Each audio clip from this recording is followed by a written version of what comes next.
Bismillahirrahmanirrahim. Assalamualaikum warahmatullahi wabarakatuh.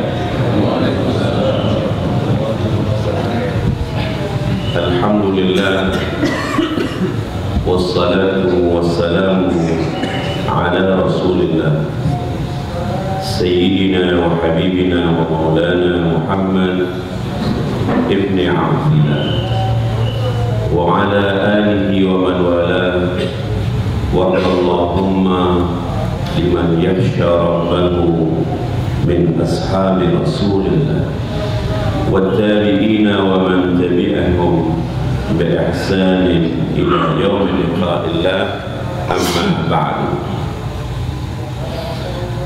Para ikhwan dan akhwat yang dimuliakan oleh Allah Subhanahu wa taala,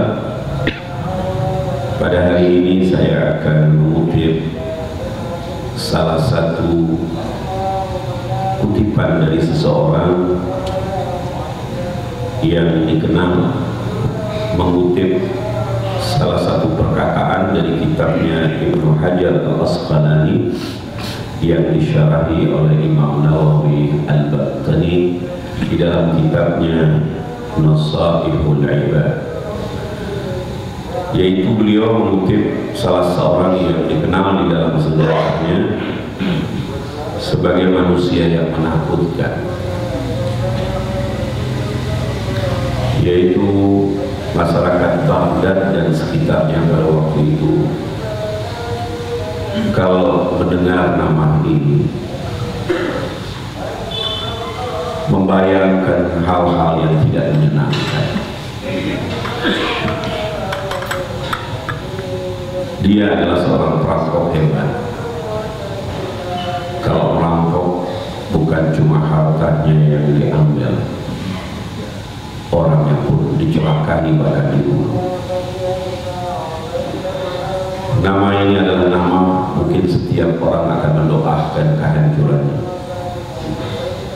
di waktu dia berada di dalam dunia hitam, dalam sebagian fase kehidupannya. Mungkin tidak ada seorang pun yang bercita-cita mempunyai anak seperti dia. Tapi yang hebat, kini kita temukan di dalam buku-buku, termasuk Ibnu Hajar sebagai seorang muhaddis yang hafal 100.000 hadis dengan sanadnya, mengutip perkataan dia. Jadi kalau disebut preman, beliau adalah mantan preman. Lebih bagus mantan preman daripada mantan ustaz.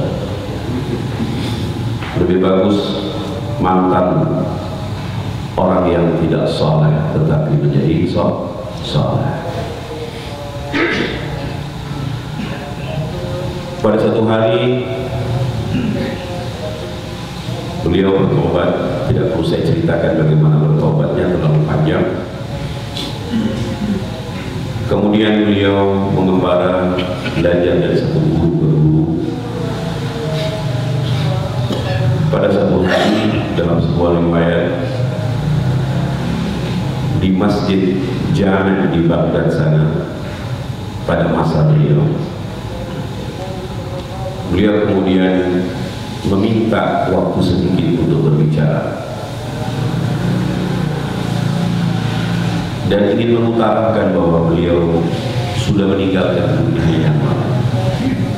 Perkataannya indah, luar biasa. Kelihatannya tidak ada seorang sufi sesufi beliau. Orang terpesona dengan perkataan. Kemudian di akhir kata-kata itu beliau mengatakan, bila saya mempunyai kesalahan kepada Anda, karena dia merasa ada satu dosa sosial yang harus diselesaikan, apakah kalian akan memaafkan kesalahan saya? Serentak masyarakat mengatakan kami akan memaafkan. Dan di waktu itu menurut satu riwayat, beliau memakai pakaian yang biasa dipakai oleh masyarakat Arab kalau terjadi seperti badai, pasir, atau angin yang luar biasa, yang dikenal dengan pakaian lisa yang cuma kelihatan matanya. Tapi ingat, orang Arab biasanya gampang mengenali orang dari matanya, tapi tidak Nah, di waktu itu orang serentak mengatakan kami memaafkan. Bagaimana kalau seandainya yang berbicara di depan Anda ini Malik ibnu Dinar, perampok itu? Semuanya terdiam. Dalam memori mereka mungkin ada keluarganya yang mati. Walhasil banyak hal yang tidak menyenangkan. Masyarakat kita ini biasanya baik bagi orang yang tidak dikenal, tapi kalau mengenal ada aibnya sedikit, sulit untuk memaafkan meskipun orang itu sudah berbuat baik. Sejenak mereka berhenti, kemudian mulai terdengar kami pun memaafkan. Dibukalah wajah itu, dan orang di balik pakaian hisab itu adalah Malik ibnu Dinar. Dan seterusnya Malik ibnu Dinar dikenal sebagai seorang guru yang luar biasa. Kalau tidak salah, banyak riwayat yang mengatakan ini adalah perkataan beliau. Ada yang mengatakan tidak. Ada perkataan beliau yang mengatakan hubbud dunya ra'su kulli khati'ah. Saya ulangi kembali. Ada yang mengatakan tidak. Cinta kepada dunia adalah pangkal semua kerusakan. Apa yang kita dengarkan dari radio, dari televisi, dari berbagai macam berita, biasanya tidak lepas daripada cinta kepada dunia. Dunia ada dua. Pertama adalah harta yang kita miliki, dan yang kedua adalah kedudukan atau posisi yang memang kita inginkan untuk kita dapatkan. Nah, kalau orang cinta Allah Subhanahu wa Ta'ala, biasanya tidak demikian. Cinta kepada Allah merupakan pangkal semua kebaikan.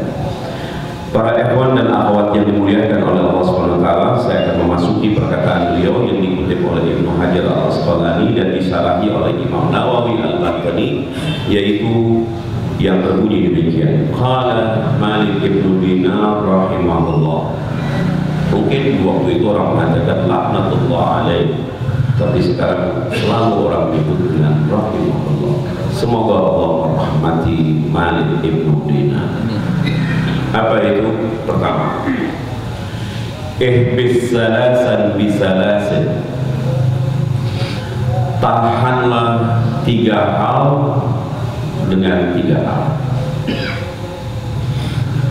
Banyak orang menghindar dari sesuatu, tapi dia tidak pernah tahu dengan cara apa dia menghindarnya.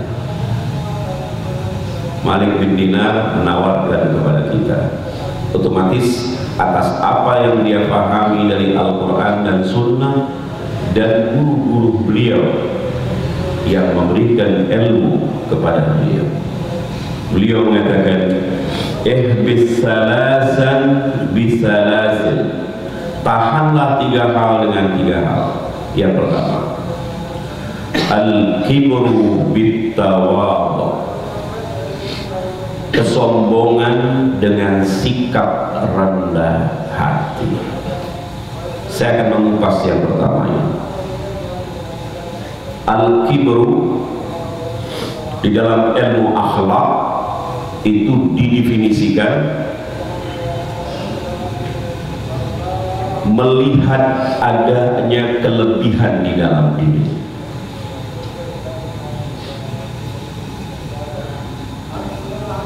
Itu namanya al-kibru. Ditambah lagi yang kedua, sambil membandingkan kepada orang lain. Kalau cuma poin yang pertama, namanya bukan al-kibru, namanya al-ujub. Jadi di waktu saya melihat cermin, wajah yang sudah 50 ke atas ini sudah banyak kerut-kerutnya. Di waktu melihat cermin, kemudian saya merasa bahwa diri saya tampan, mempunyai kelebihan. Itu bukan dikatakan al-kibru, itu dikatakan al-ujub, terheran-heran dengan dirinya. Makanya kita dianjurkan dalam sebuah hadis yang sahih, kalau bercermin kita membaca doa. Allahumma laqad ahsanta khalqi, ya Allah, engkau telah memperbaiki bentuk fisikku, fahassin khuluqi, maka perbaikilah moralku. Maksudnya apa? Jangan sampai al-ujbu ini, virus ini berubah menjadi apa? Al-kibru. Pas di waktu kalau al-ujbu ini dibiarkan, maka dia akan membayangkan temannya orang lain, kelihatannya saya lebih tampan dari dia, berubah dia. Dan perlu diingat, setan akan mengawal dan menyuburkan al-ujbu ini menjadi al-kibru. Makanya mawas diri atau yang biasa disebut dengan muraqabah sangat penting. Jalan aja pertikungan ini, kalau tidak ada polisi yang melakukan muraqabah, akan terjadi pelanggaran lalu lintas di mana-mana, kemacetan di mana-mana. Kita dalam Islam dianjurkan untuk melakukan muraqabah terhadap diri kita sendiri sebelum kita mengawasi orang lain. Jangan disepelekan, sebab semua pangkal daripada semua kerusakan yang kita lakukan berawal dari apa? Dari dosa hati yang paling besar yang disebut dengan al-kibr. Imam Ghazali rahimahullah mengatakan ada 3 penyakit hati yang paling pokok. Yang paling pertama adalah al-kibr. Mengapa disebut dengan al-kibru? Kesombongan yang tadi saya definisikan, melihat di dalam dirinya ada kelebihan sambil membandingkan dengan orang lain. Unsur yang kedua, karena orang yang seperti ini nanti akan menjadi dirinya menjadi makhluk yang disebut dengan mutakabbir, dan yang layak disebut dengan al-mutakabbir hanya Allah. Berarti orang yang membiarkan al-ujbu berubah menjadi al-kibru, yang kemudian membawa orang yang bersangkutan menjadi al-mutakabbir, pada hakikatnya dia merusak akidahnya, dia merusak keyakinannya kepada Allah Subhanahu wa taala. Karena dia menyamakan dirinya dengan Allah. Sebab tidak ada yang layak disebut dengan al-mutakabbir illallah, kecuali Allah. Karena kita adalah makhluk yang terbatas. Sehebat apapun kita mempunyai keterbatasan. Saya teruskan, sebelum bicara tawadhu, harus mengenal terlebih dahulu penyakit ini. Tidak mungkin seseorang akan menjadi dokter untuk dirinya kalau tidak pernah mengenali penyakitnya dengan baik. Al-kibru ini kalau sudah diwujudkan dalam bentuk sikap, itu dalam bahasa Arab disebut dengan takabbur. Beda al-kibru dengan takabbur. Mulai kelihatan dari omongannya, suka melecehkan orang. Gak ada dalam sunnah Nabi kalau ada seseorang bertanya sebodoh apapun, kemudian Nabi bertanya, ilmu dari mana sampai kamu berani ngomong seperti itu? Anda ini siapa? Kok berani-beraninya berbicara seperti itu? Nabi adalah manusia yang berakhlak dengan akhlak Allah Subhanahu wa taala. Kecuali 2 hal yang tidak dimiliki oleh Nabi. Yang pertama adalah al-mutakabbir, dan yang kedua adalah al-qahhar. Nabi tidak pernah memaksakan. Pasti keyakinan Nabi itu benar mutlak. Yang difikirkan Nabi pasti benar mutlak. La yantiqu anil hawa in huwa illa wahyu yuha. Tidak pernah beliau itu berbicara dengan hawa nafsunya. Semua yang dikatakan itu adalah wahyu yang diwahyukan. Tapi ingat, di Madinah banyak orang-orang non-muslim pada waktu itu. Di sekitar Madinah masih banyak orang-orang yang menyembah berhala. Semua diakomodir oleh Nabi Muhammad SAW. bahkan duduk bersama memikirkan tentang kota Madinah dari ancaman luar sampai lahir yang namanya Piagam Madinah. Itu menunjukkan apa? Nabi Muhammad berakhlak dengan akhlaknya Allah sebagaimana yang ada dalam Asmaul Husna, tapi tidak pernah manusia yang hebat ini menyombongkan dirinya dan memaksakan apa yang menjadi keyakinannya kepada orang lain. Sampai-sampai dalam Al-Quran ada firman Allah yang berbunyi, la ikraha fiddin. Tidak ada paksaan, lahnya lali nafyil jinsi, bentuk apapun bentuk paksaannya. Banyak orang nggak maksa tapi menciptakan teror sehingga orang tidak ada pilihan kecuali harus mengikuti dia. Itu termasuk paksaan. Agama Islam, agama yang rahmatan lil alamin. Saya teruskan. Kalau al-kibru ini sudah berwujud dalam bentuk sikap, tingkah laku, apapun bentuknya yang bisa dilihat dengan kasat mata, maka itu disebut dengan at-takabbur, dan orangnya pada waktu itu disebut dengan mutakabbir yang berbahaya. Kalau takabbur ini berubah menjadi yang lebih besar, kalau yang bersangkutan berkuasa. Ustaz ini kan punya kekuasaan, saya duduk di atas, saya berbicara, bapak-bapak mendengar, bisa menyihir orang dengan kata-katanya. Apalagi kalau seandainya yang bersangkutan mempunyai posisi sosial yang luar biasa, sampai mungkin pimpinan yang paling tinggi. Kalau penyakit al-kibir ini dipelihara, berubah menjadi takabur, maka yang lebih tinggi lagi, dia akan mengajak banyak orang, banyak wartawan, kalau zaman Nabi banyak sastrawan.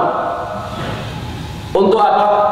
Untuk membesar-besarkan dirinya atas apa yang dia tidak miliki. Itu dalam bahasa ilmu Islam disebut dengan istikbar. Istikbar itu ada tambahan alif sin ta, artinya tolak, meminta untuk dibesarkan. Makanya jangan, kalau saya punya nasihat sebagai manusia terhadap manusia yang lain, jangan diberikan posisi sedikit pun orang yang menyombongkan diri. Menyombongkan diri itu kadang-kadang ngomongnya mungkin arogan, tapi ada orang ngomongnya kasar tapi rendah hati, ya. Tidak dilihat dari itu, nggak gampang menilai orang. Jadi tadi unsurnya adalah melihat di dalam dirinya ada kelebihan dan kemudian meremehkan orang lain. Dia merasa lebih hebat daripada orang lain. Para ikhwan dan akhwat yang dimuliakan oleh Allah Subhanahu wa taala, al-kibru dan semua perkembangan dari al-kibru harus ditahan di dalam diri kita. Bagaimana cara untuk menahannya? Bitawadhu, dengan tawadhu, rendah hati. Apa itu tawadhu? Kita kalau beli obat kan tahu komposisinya apa, tidak langsung minum. Kalau langsung minum kita tidak tahu, mungkin komposisi itu tidak sesuai.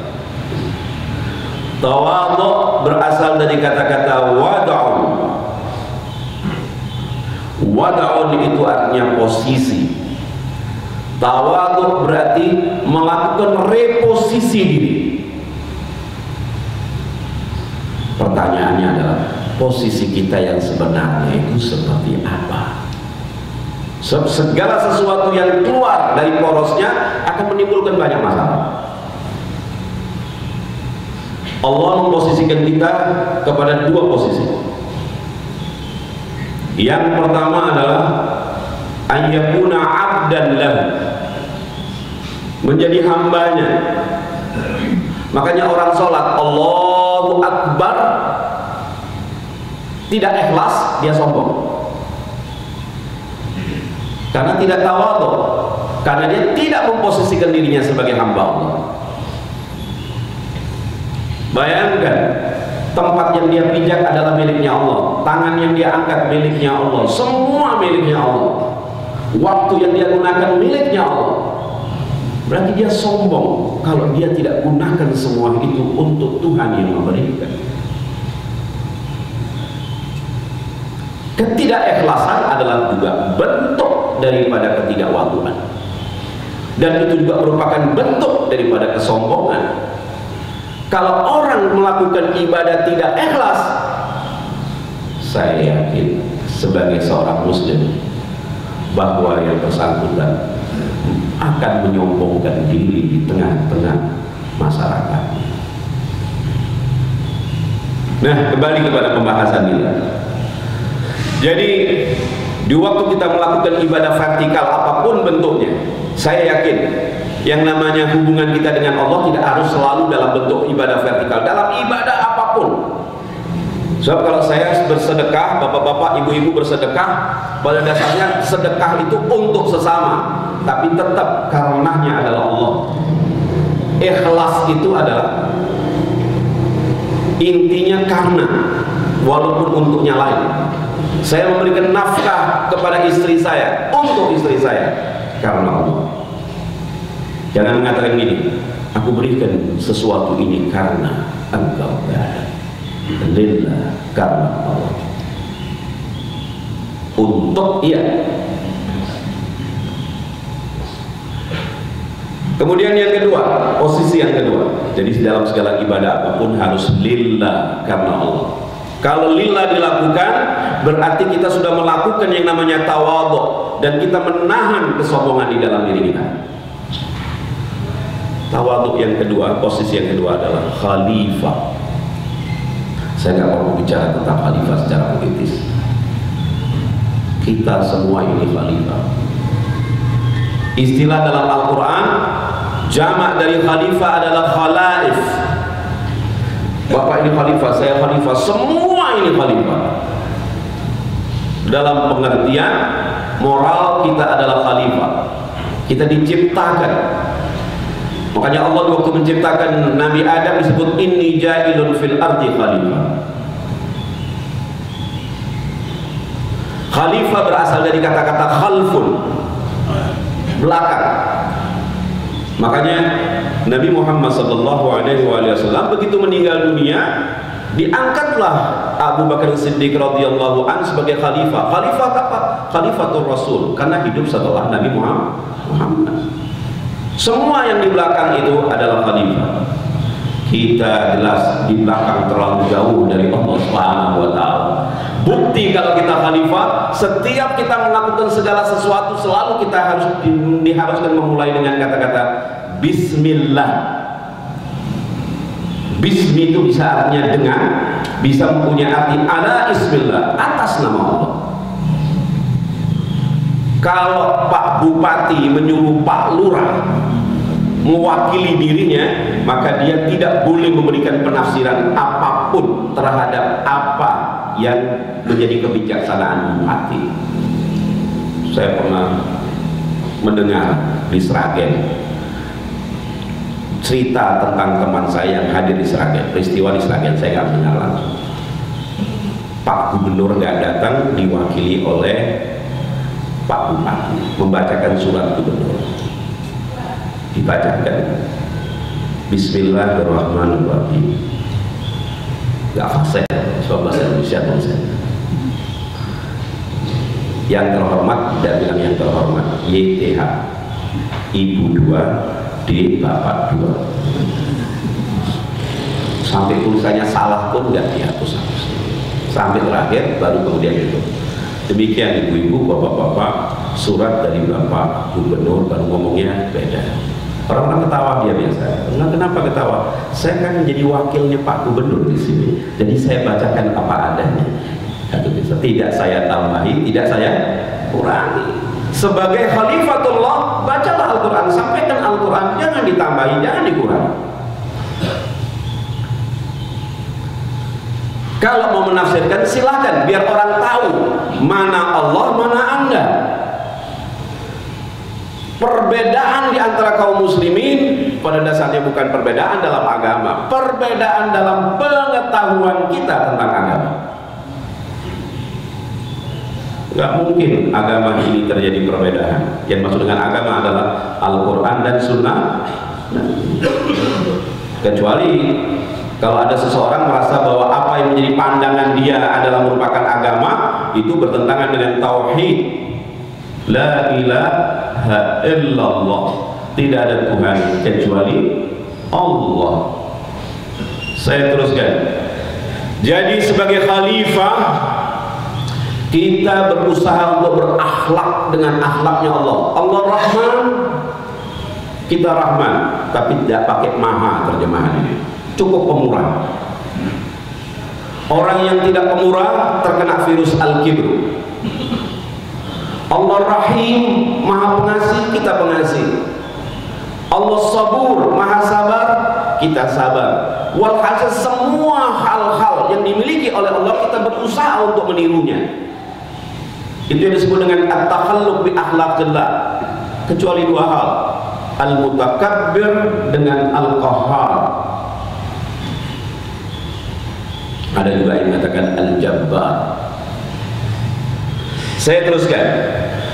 Ihbis salasan bisalasin, tahanlah tiga hal dengan tiga hal, yaitu al-kibru bitawadhu, sikap menyombongkan diri sebagaimana yang tadi sudah dijelaskan, dengan sikap at-tawadhu, yaitu melakukan reposisi diri bahwa diri kita adalah hamba Allah Subhanahu wa taala dan sekaligus kita adalah khalifahnya. Kalau ini kita lakukan, insya Allah sedikit demi sedikit kita akan terbebas dari penyakit yang namanya al-kibru. Yang kedua, al-hirsu bil qana'ah. Al-hirsu itu artinya adalah cinta kepada dunia yang berlebihan, sampai-sampai yang bersangkutan itu yahsabu anna malahu akhlada, mempunyai keyakinan bahwa harta yang dia miliki itulah yang bisa mengekalkan hidupnya. Ada sebuah cerita, saya sampaikan secara pendek aja. Seorang syekh yang bernama Abul Hasan Asy'adili berjalan dengan ketiga muridnya. Di tengah jalan kemudian muridnya mengatakan, ketiga muridnya, wahai guru, Anda kan pernah mengajarkan kepada kami bahwa Allah itu qadirun ala kulli syai', maha kuasa atas segala sesuatu.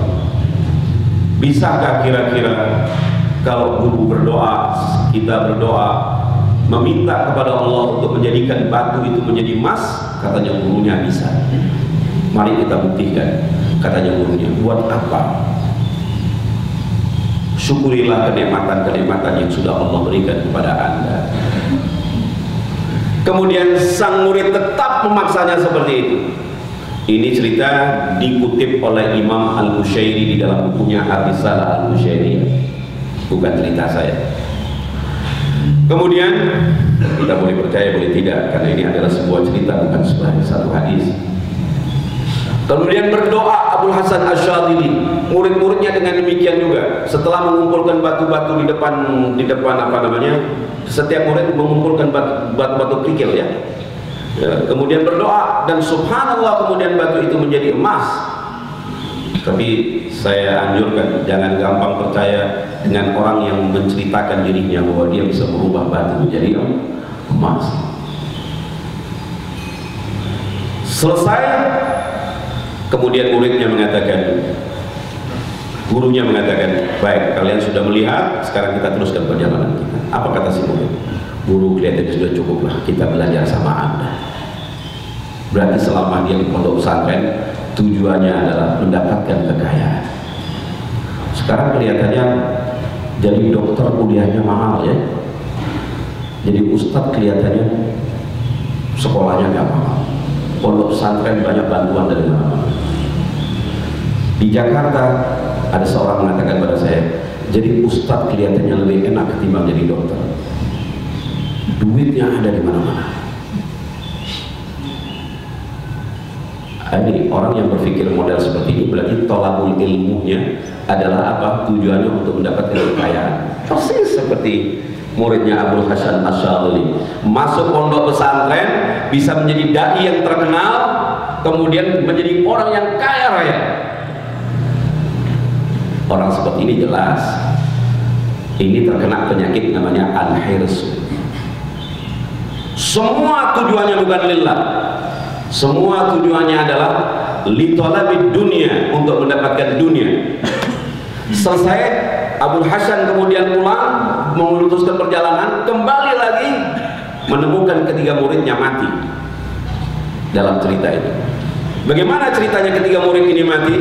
Ternyata apa yang terjadi di waktu Abul Hasan Asy'adili meninggalkan ketiga muridnya lapar, dan kemudian mereka bermusyawarah untuk mufakat, untuk mendapatkan makanan. Kita ini lapar, mau makan, bagaimana caranya? Wah, nggak mungkin kita makan emas. Kemudian salah seorang di antara mereka mengatakan, lebih baik kita mengutus salah satu di antara kita untuk membeli makanan di desa yang dekat dengan kita. Diutus salah seorang untuk pergi ke satu desa yang dekat, membawa satu butir emas. Pas waktu berjalan, menurut Al-Bushairi, dua temannya yang menunggu bermusyawarah lagi. Hei temanku, kalau seandainya dia pulang, kita bunuh. Kita bisa mendapatkan kekayaan lebih, karena kita akan bagi bagiannya. Saya mendapat 1,5 dan Anda mendapatkan 1,5. Yang berangkat membeli makanan juga berpikir sama. Saya akan makan di sana dan pulang membawa 2 bungkusan makanan yang akan saya isi dengan racun, dan keduanya akan mati. Kalau sudah mati, saya akan mendapatkan 2 gundukan emas lagi, semua milik saya. Saya sepakat dengan perkataan para ahli-ahli di Indonesia yang mengatakan perkawanan politik tidak ada yang langgeng. Lawan bisa menjadi kawan, yang langgeng adalah kepentingan duniawinya. Subhanallah. Tetapi ingat, perkawanan al-ikhwan fillah, persaudaraan fillah, karena Allah, di dalam kebenaran Allah akan langgeng. Saya sebagai seorang muslim kalau punya al-ukhuwah fillah, makin tidak beres teman saya, makin saya sayangi. Itu namanya rahmat. Rahmat itu artinya mencintai seseorang justru disebabkan karena kekurangannya, bukan kelebihannya. Di dalam dunia politik enggak. Saya mendukung Anda karena Anda punya kelebihan yang memberikan keuntungan kepada saya. Ini namanya hukum dunia. Saya teruskan, selama perpolitikan kita dilakukan oleh orang-orang yang tidak bermoral seperti ini, saya yakin tidak akan memberikan kebaikan. Tapi saya yakin di Indonesia mayoritas muslim, semestinya Islam berpengaruh di dalam hati-hati mereka, di waktu membentukkan keputusan-keputusan yang insya Allah bermanfaat bagi rakyatnya. Baik, saya nggak mau meneruskan perkataan ini. Nanti akan bicara tentang politik praktis, ya, dan tidak bagus di masjid ini bicara seperti ini. Saya teruskan. Kemudian cerita singkatnya, pulang si murid ini, dibunuh, 2 makanan ini dimakan dan mati mereka semuanya. Kembalilah Abul Hasan Asy'adili dan beliau mengucapkan kata-kata yang tadi saya katakan. Salah satu riwayat ada yang mengatakan ini perkataan Malik bin Dinar, hubbud dunya ra'su kulli khati'ah. Cinta dunia itu adalah pangkal semua kerusakan. Ingat, yang maksud dengan dunia di sini adalah dunia menjadi sebuah tujuan. Dunia ini bukan tujuan, dunia ini hanya sebagai alat. Tujuannya adalah menggapai ridho Allah Subhanahu wa ta'ala. Bagaimana caranya untuk mencegah ini? Cegahnya adalah dengan al-qanaah. Orang yang disebut dengan qani'. Apa itu qanaah? Qanaah itu artinya adalah menerima apapun yang Allah berikan kepada kita setelah kita kerja keras. Qanaah tidak mungkin dimiliki oleh seorang yang malas. Saya kerja keras semaksimal mungkin, semua potensi yang saya miliki saya gunakan, apapun yang Allah berikan kepada saya secara maksimal saya gunakan. Terakhir saya mendapatkan seperti ini, maka saya akan mengucapkan alhamdulillah. Alhamdulillah Allah memberikan saya kemampuan, alhamdulillah Allah memberikan saya tempat, alhamdulillah Allah memberikan segala sesuatunya, dan terakhir alhamdulillah Allah memberikan hasil yang seperti ini. Kalau tidak qanaah, maka kita nanti akan terjerembab kepada penyakit hati yang selanjutnya yang disebut dengan al-hasad, hasud kepada orang lain. Imam Ali ibni Abi Thalib karamallahu wajhah pernah mengatakan, al-qanaatu ghinan la yafna, dalam satu riwayat. Riwayat yang lain, hinan la yanfa. Sikap qanaah adalah merupakan kekayaan yang tidak pernah musnah. Ingin menjadi kaya, kalau istilah hadis itu disebut dengan ar-ridha bima qasamahullah. Katanya Nabi, kalau Anda ingin menjadi orang yang paling kaya di dunia ini, maka syaratnya adalah selalu ridha dengan apapun yang Allah bagi kepada kita setelah kita kerja keras. Dan itu dalam bahasa Arabnya disebut dengan al-qanaah. Orang miskin kalau qanaah tidak pernah menunjukkan dirinya itu adalah orang miskin. Dia tetap walaupun miskin menjadi manusia yang terhormat. Tidak gampang meminta-minta kecuali kalau sudah tidak mampu untuk hidup layak. So kalau seorang muslim miskin, nggak mampu gara-gara kemiskinannya dia kemudian mati tidak meminta, sama aja bunuh diri. Dia harus meminta kepada saudaranya. Meminta-minta itu tercelah kalau seandainya yang bersangkutan mampu untuk bisa memenuhi kebutuhannya. Orang kaya, tetapi kalau nggak bisa punya qanaah, meskipun dia kaya, kadang-kadang yang keluar dari mulutnya adalah keluhan-keluhan. Yang punya uang, repot hidupnya. Persis seperti pepatah yang mengatakan, ikan mati kehausan di dalam kolam ikan, ayam mati kelaparan di dalam lumbung padi. Semestinya nggak mungkin dia mati kelaparan, dan nggak mungkin dia itu mati kehausan si ikan. Saya teruskan. Jadi cegahlah yang namanya al-khirsu ini, kecintaan kepada dunia yang berlebihan, dengan menjadikan dunia sebagai tujuan, tidak menjadikan dunia sebagai media atau alat untuk dekat kepada Allah Subhanahu wa taala.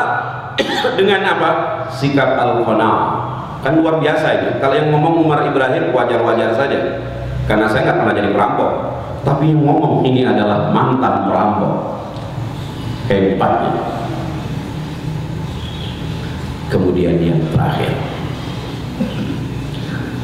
al-hasan bin nasihah, sikap hasud.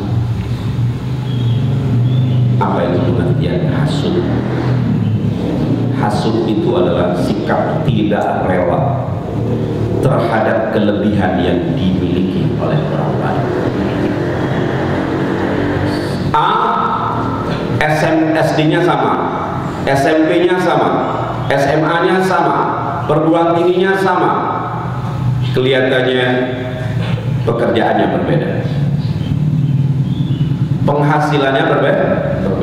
Kok delalah, meskipun berbeda bertetangga, sehingga yang satu bisa membangun rumah dengan baik, yang satu membeli rumah di perumahan dan tidak pernah dia kemudian melakukan renovasi, bahkan gentengnya bocor pun memanggil tukang susah. Luar biasa.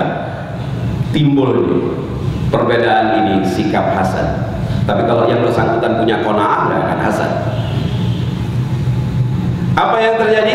Dia iri atas kelebihan yang Allah berikan kepada yang bersangkutan. Dan biasanya kalau ini dibiarkan, yang bersangkutan berusaha untuk menjadikan orang yang diiri itu jatuh, menyebarkan rumor dia itu kaya karena korupsi, menyebarkan rumor kemana-mana, melakukan black campaign di mana-mana. Ingat, kita tidak boleh berbicara sesuatu terhadap orang lain yang tidak didasarkan kepada bukti yang nyata. Haram hukumnya. Sekarang itu yang namanya rumor di mana-mana. bahkan dilakukan oleh orang-orang yang modelnya seperti saya, kayak Prof. Yahudi. Karena dia tahu yang mendengarkan kadang-kadang nggak punya akses untuk membuka kitab-kitab itu, tidak punya akses untuk sampai kepada masalah yang dibicarakan, melakukan tabayun, nggak punya kemampuan, percaya begitu saja. Ada satu solusi yang bagus. Islam mengajarkan kita, wala taqfu ma laysa laka bihi ilm. Jangan memutuskan sesuatu yang kita nggak punya pengetahuan. Dengarkan, tapi jangan disampaikan pada orang lain kalau kita tidak tahu. Kalau menyampaikan pada orang lain, SMS atau apa saja yang kita tidak tahu, berarti kita sudah bergabung dengan orang yang membuat SMS. Kalau nggak tahu nggak usah. Kita berbaik sangka mungkin di SMS itu karena cinta kepada kita, tapi nggak usah diteruskan kemana-mana. Tapi kalau seandainya kita tahu dan benar-benar kita tahu, baru itu pun masih harus berpikir apa manfaatnya untuk umat Islam. Tidak semua yang namanya baik itu layak disampaikan secara vulgar. Saya yakin hubungan saya dengan istri saya itu adalah halal dan baik, tapi tidak harus saya sampaikan kepada anak saya. Ada waktunya, ada tempatnya. Di perguruan tinggi, kalau sedang mengajar di S2, S3, kajian-kajian kitab yang luar biasa, itu nggak layak disampaikan di masjid ini. Ya, layaknya sama mereka. Makanya segala sesuatu itu harus memperhatikan siapa yang dihadapi, di tempat mana dia berbicara. Di situ dia akan menentukan tema apa yang bermanfaat, bahasa apa yang kira-kira layak untuk disampaikan. Kita teruskan. Al-hasad. Ada pepatah Arab yang mengatakan al-hasud la yasud. Orang yang hasud tidak pernah menjadi pemimpin. Biasanya cuma naik sesaat kemudian jatuh. Nah, bagaimana cara mencegah al-hasad ini? Seorang yang terkena penyakit hasad itu pada dasarnya pemarah ya. Dia marah kepada orang lain. Bin nasiha, dengan nasihat. Nah, itu kan dalam terjemahan bahasa Indonesianya namanya nasihat. Tapi menurut saya tidak terlalu tepat. Orang kalau marah dinasihati makin marah. Coba nasihatin orang sedang marah-marah. Kalau gitu apa pengertiannya an-nasiha di sini? Nasihat di sini artinya bukan nasihat. Nasiha yang banyak kita temukan di dalam hadis, bahkan perkataan para ulama, itu berasal dari kata-kata an-nushu. An-nushu itu artinya adalah ketulusan hati. Jadi seseorang yang berceramah dengan ketulusan hati itu nasihat. Tapi kalau berceramah tujuannya bukan dengan ketulusan hati, banyak namanya. Kalau menyebarkan rumor biar umat Islam berkelahi, namanya namimah. Orang yang namanya namam. Apalagi kalau seandainya yang bersangkutan ngerasani orang lain, orang yang lain yang dibicarakan tidak ada di hadapan dia, dia adalah pengghibah. Oleh karena itu dianjurkan dalam Islam kita memberikan nasihat. Artinya adalah sampaikan dengan tulus hati. Semua perbuatan yang tulus disebut dengan nasihat. Kayak ada hadis mengatakan ad-dinu nasihat. Agama itu adalah ketulusan. Liman ya Rasulullah? Untuk siapa? Lillah. Untuk Allah. Wali Rasulih. Untuk mendukung ajaran-ajaran Rasulullah. Dan kemudian li'amatil muslimin. Dan ketulusan itu kita berikan untuk umat Islam. Jadi tahanlah yang namanya hasud ini. Dengan apa? Dengan cara yang sederhana. Mulailah dari sekarang. Kita kalau berbicara, meskipun dengan ilmu seperti apapun, sampaikan dengan tulus. Sholat dilakukan juga dengan tulus, adalah bahasa yang umum, dengan ikhlas. Semua itu dengan ikhlas. Jadilah orang yang memberi, berusaha untuk tidak meminta kecuali hak kita. Saya kira demikian yang bisa saya sampaikan dari perkataan Malik bin Dinar yang dikutip oleh Ibnu Hajar di dalam kitabnya. yaitu ihbis salasan bisalasin, cegahlah 3 hal dengan 3 hal. Al-kibru bitawal, kesombongan dengan rendah hati, wal hirsu bil qanaah, yaitu cinta kepada dunia yang berlebihan dengan sikap menerima apa yang Allah berikan kepada yang bersangkutan, wal hasadu bil nasiha, dan sikap hasud kepada orang lain itu dengan nasihat. Ya, ada satu hal yang saya lupa.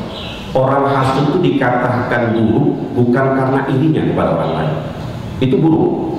Ada lagi yang lebih buruk dari itu. Apa? Protesnya dia terhadap ketetapan Allah terhadap hamba yang lain, itu lebih besar. Ada 2 hal, sikap tidak baik kepada sesama, dan yang kedua, bayangkan yang diprotes itu Allah. Dia ingin mengatakan gini, ya Allah, saya tidak ridho. Kenapa kita sekolahnya sama, semuanya sama, engkau berikan rezeki yang berbeda kepada orang lain. Makanya Imam Ghazali rahimahullah memasukkan al-hasad termasuk 3 penyakit hati, dan dia pada urutan yang terakhir. Semoga insya Allah apa yang saya sampaikan, saya hanya menyampaikan dan memberikan penafsiran, bukan pandangan saya. Berusaha untuk memahami perkataan Malik bin Dinar, bermanfaat untuk kita semuanya, khususnya untuk saya. Jadi saya demikian, sekian, akhirul kalam. Assalamualaikum warahmatullahi wabarakatuh. Oh, silakan. Ya, alhamdulillah, hampir 1 jam kita dengarkan tausiah dari guru kita. Mungkin ada pertanyaan, Pak, 1-2 pertanyaan sebelum kita tutup dengan doa.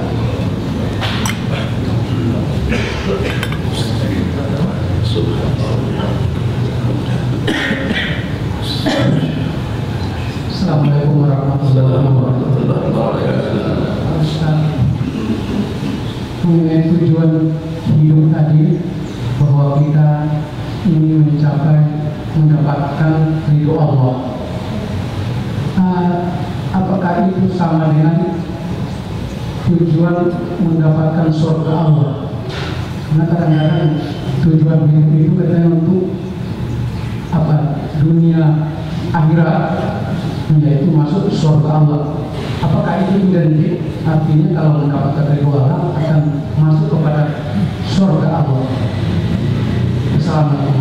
Assalamualaikum warahmatullahi wabarakatuh. Langsung aja. Ada sebuah doa. Doa dalam Islam itu bukan cuma sekadar doa, tetapi mempunyai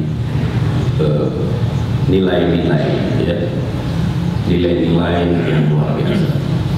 Allahumma inna nas'aluka ridhaka wal jannah wa na'udzubika min sakhatika wan nar. Ya Allah, sesungguhnya kami meminta kepada, mengharap kepada ridhaka wal jannah. Ya. Didahulukan ridhaka karena ridhaka lebih tinggi daripada al-jannah. Pengertian dari doa ini seakan-akan Allah ingin mengatakan pada kita, hiduplah dengan tujuan untuk ingin memasuki surga. Ini tidak salah lah. Orang saya sholat karena ingin masuk surga. Surga ukhrawi ya. Tetapi ridha Allah lebih tinggi. Surga diceritakan dalam Al-Quran. Mungkin ada kajian khusus bicara tentang surga dalam Al-Quran. Diceritakan dalam hadis luar biasa. Sampai-sampai ada seorang sahabat begitu terkagum-kagum dan heran tentang surga dan bertanya, apa hakikat surga? Nabi mengatakan, ma la aynun ra'at wa la udhunun sami'at wa la khatarun ala qalbil basar. Surga itu tidak pernah ada mata yang mampu melihatnya. Maksudnya gini, tidak ada mata yang pernah melihatnya dengan baik. Jadi Bapak keliling dunia kemanapun lihat keindahan dunia, mungkin ke langit pertama, kedua, dan ketiga kalau ada. Surga lebih hebat. Kalau mendengarkan cerita perjalanan teman, mungkin diimbui dengan kebohongan, begitu luar biasa. Surga lebih hebat. Kalau Bapak duduk kemudian menghayalkan tentang keindahan, surga lebih hebat. Bisa dibayangkan bagaimana dengan ridha? Jawabannya adalah wallahu a'lam bishawab. Sudah cukup. cukuplah itu. Yang penting kita menjalankan amal ini, dan kita yakin Allah tidak pernah ingkar janji. Insya Allah kita semuanya akan memasuki surga. Amin. Lebih-lebih lagi kita mendapatkan ridha. Amin. Oleh karena itu, fahami Islam sebagai rahmatan lil alamin. Perlakukan hambanya waktu kita jadi khalifah dengan kerahmatan, dan ibadahlah kita dengan ketulusan. Insya Allah. Pertanyaannya yang bagus. Baik Pak. Sudah ada pertanyaan lagi? Baik, mari kita berdoa. Bismillahirrahmanirrahim. Allahumma lakal hamdu wa minkal faraj wa ilaikal mushtaka wa antal musta'an. La hawla wa la quwwata illa billahil aliyyil azim.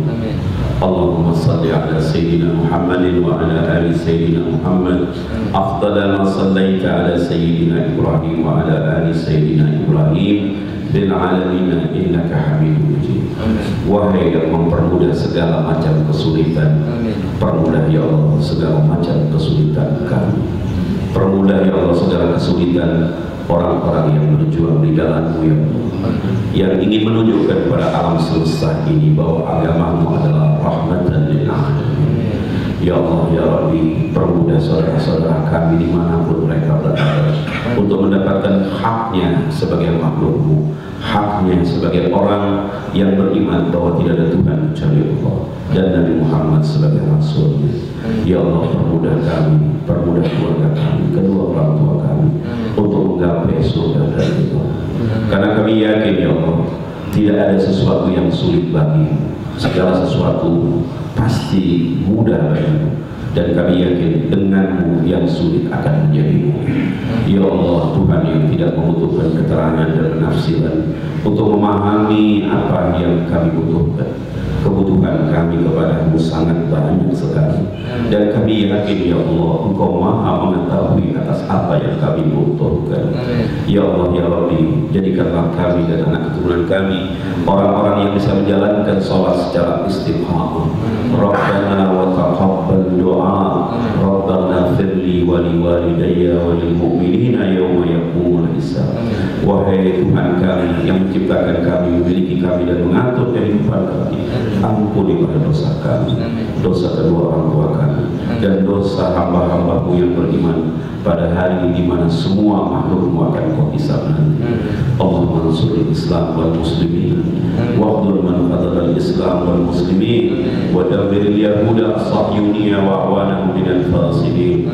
Rabbana atina fid dunya hasanah wa fil akhirati hasanah wa qina adzabannar wa adkhilna al-jannata ma'al abrar ya azizu ya ghaffar ya rabbal alamin. Wa sallallahu ala sayyidina Muhammadin wa ala alihi wa sahbihi wa sallam. Subhana rabbika rabbil izzati amma yasifun wa salamun alal mursalin walhamdulillahi rabbil alamin. Saya kira demikian dari saya. Doa akhir majlis bila tutup oleh pembawa acara. Assalamualaikum warahmatullahi wabarakatuh.